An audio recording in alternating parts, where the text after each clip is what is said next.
Today, I wouldn't mind doing a reflection on that movie Crazy Rich Asians. And just to be clear, no, it's not just because I'm Asian.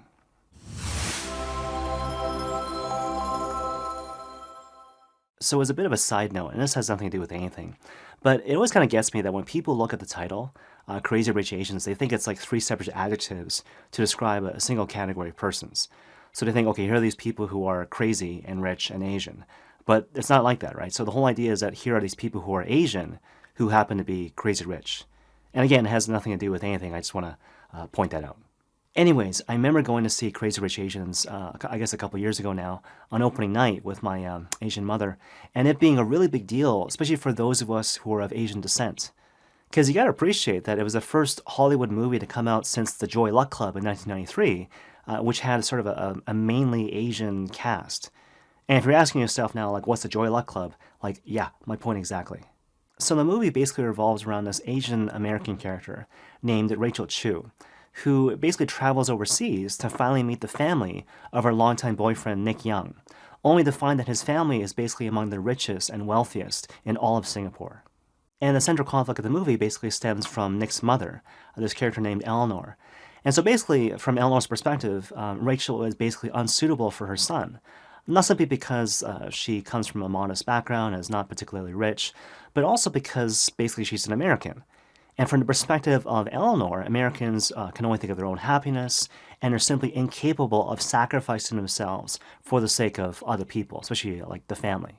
Case in point, there's this really interesting scene partway through the film where Eleanor is speaking to Rachel and she's explaining the challenges she faced even in her own marriage to Nick's father. And so basically she says that, back in the day, she had to give up her own career in law, and she even had to give up the opportunity to raise Nick as her own son. So basically, her mother-in-law actually raised Nick as her own son as opposed to Eleanor herself. And apparently things got so bad that Eleanor's now mother-in-law didn't even allow Nick's father to use the family ring to marry Eleanor. And so instead of using a family ring, Nick's father had to construct a new ring, which is basically an emerald flanked by two diamonds. And I bring that up because that becomes relevant later on in the story.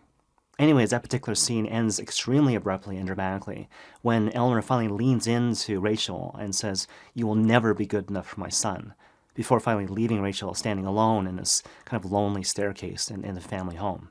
Tensions escalate even further later on in the film when Eleanor finally reveals that she had hired a private investigator to look into Rachel's past. So basically that investigator found out that Rachel had been conceived through an adulterous affair, and so Eleanor thinks, well, okay, that's it, right? There's no way we're going to let this girl ever marry into her family. And at the time, it seems like that's going to be basically the end of it, until Rachel invites Eleanor to this gaming parlor to play a game of mahjong. So you don't really need to have a really nuanced understanding of the game of mahjong to actually understand that particular scene. But the whole idea is that mahjong is a tile-based game typically involving four players, which originated back in the day during the Qing dynasty, which involves the drawing and discarding of various tiles until one player finally comes up with the winning hand. So that's basically the gist of mahjong. But the brilliance of this particular scene is that even though a person typically plays a game obviously to win, the way that Rachel plays this particular game of mahjong with Eleanor is that she purposely and intentionally discards the tile that she needs to win in order that Eleanor might emerge victorious, thereby playing the game in such a way that she's actually playing this particular hand in life, if you will. And so basically what happens is that during this game of mahjong, Rachel basically tells Eleanor that Nick had proposed to her, even saying that he would leave his family for her. But then to Eleanor's shock, Rachel reveals that she effectively chose for Nick by turning down his proposal, because she didn't want him to lose his family, and at the same time she didn't want him to resent his mother by ultimately choosing his family over her. And so at the end of the conversation, Rachel finally reveals to Eleanor that she's not leaving Singapore because she's scared or because she doesn't think she's good enough. She's leaving because she basically doesn't want Nick to lose his mother again. And with that, she leaves the gaming parlor with her mother, who had flown over from America to support her, and they leave the gaming parlor together, arm in arm, triumphant, even though Eleanor, she wins the game of mahjong. Now, for me, anyways, this whole exchange between Rachel and Eleanor, particularly this exchange at the mahjong table, it reminds me of this scene in the Bible where Jesus is giving his very famous Sermon on the Mount from the Gospel of Matthew chapter 5, particularly where he talks about loving your enemies. And so as you might recall, the Lord says, "You have heard it said, an eye for an eye, and a tooth for a tooth. But I say unto you, do not resist an evildoer. And then, of course, he goes on to give 3 different examples. So he says, look, if someone tries to strike you on the right cheek, give him your left one also. If someone tries to take your shirt, give him your coat as well. And if someone orders you to walk 1 mile, walk an extra mile. And you see, the thing I want to impress upon you is that when the Lord says these things, he's not advocating pacifism, right? But rather he's advocating the use of nonviolent means to try to bring about the conversion of your aggressor. You know, Bishop Robert Barron has a really interesting commentary on this particular passage in which he says, when you respond to violence with sort of answering violence, if you will, that tends to just kind of escalate things. So the whole idea is that you want to, again, use nonviolent means to try to shame the other person into a stance of right behavior. So to kind of walk you through these different examples one at a time, think of it like this. So at the time of Christ, if someone comes up to me and tries to strike me on the left cheek with the back of his left hand, but then I respond by turning the other cheek, so now my right cheek is facing my aggressor, that person can't then use the back of his right hand to strike my right cheek because this hand is already ritually unclean because it was used for the purposes of striking another. So the person has to preserve this hand, which means that the only way that that person can then strike me again is to use an open palm or strike me in the face with a punch, which would then kind of make me his equal, right? So in a weird sort of way, when I turn the other cheek, I'm demanding equality, if that makes any sense. You find a similar thing going on when it comes to that business involving the shirt and the coat. So basically, under Jewish law, particularly in the book of Deuteronomy 22, if you were demanding payment of a debt, you couldn't demand your debtor to give up his or her shirt towards the payment of that debt. That would be seen as being unjust. But again, if you go back to this passage that we quoted just earlier from the Gospel of Matthew chapter 5, if you give up your coat as well as your shirt, the resulting public nudity, hopefully, will shame your aggressor into a stance of right behavior. So it's another example of using nonviolent means to bring the person, hopefully, into a stance of conversion. So with regards to that final example, this idea of walking an extra mile, apparently it was a common practice at the time of Christ for the Roman authorities to demand that the citizens of an occupied country carry supplies, for example, for a distance of up to a mile. So again, you imagine that situation. If you were to then choose to walk an extra mile, that's a nonviolent way of protesting the command that's been given. Okay, now hold that thought for a moment and go back to the movie. Again, especially to this mahjong scene involving Rachel and Eleanor. So even though it's true that obviously Rachel's not going to punch Eleanor in the face, at the same time she's also not going to raise her voice. Because something you got to consider is that in Asian culture especially, it was inconceivable for a younger person to raise his or her voice against an older person. So that option was kind of off the table.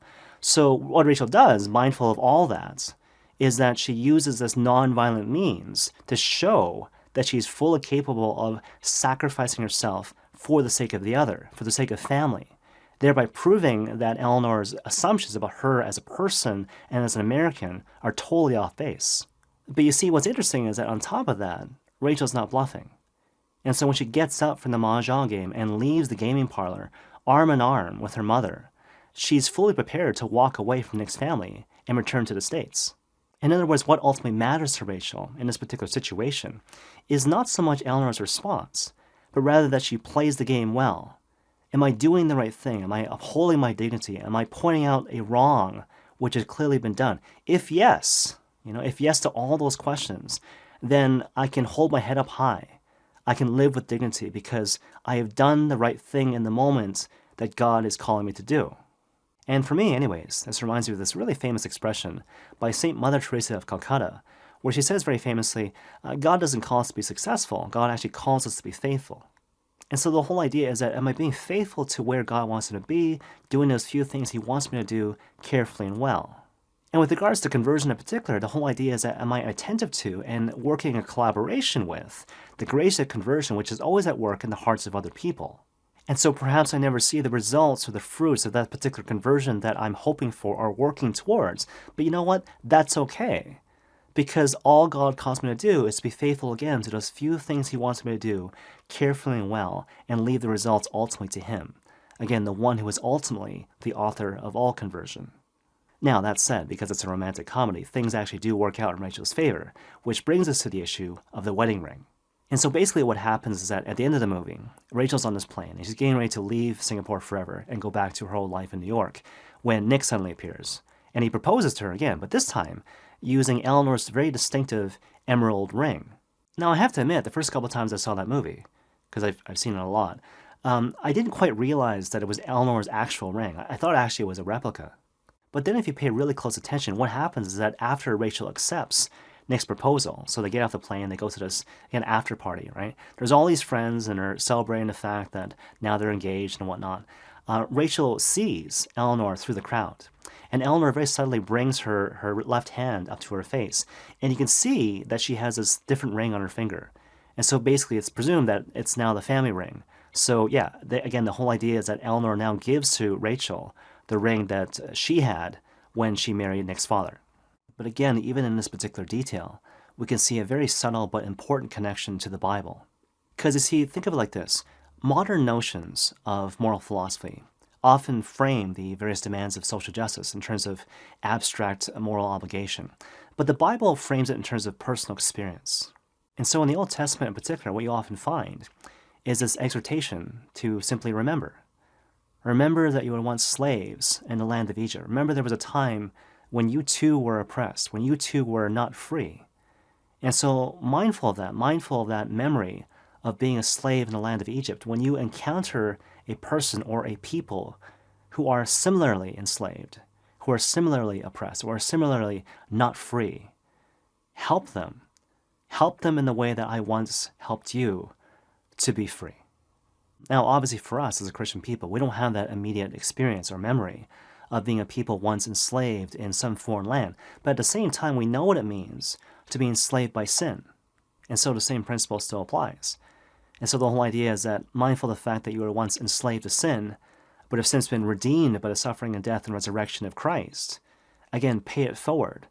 And so when you encounter people who are laboring under sin or the various consequences of sin, show mercy towards these people, show compassion towards these people. But you see, we could even take it one step further.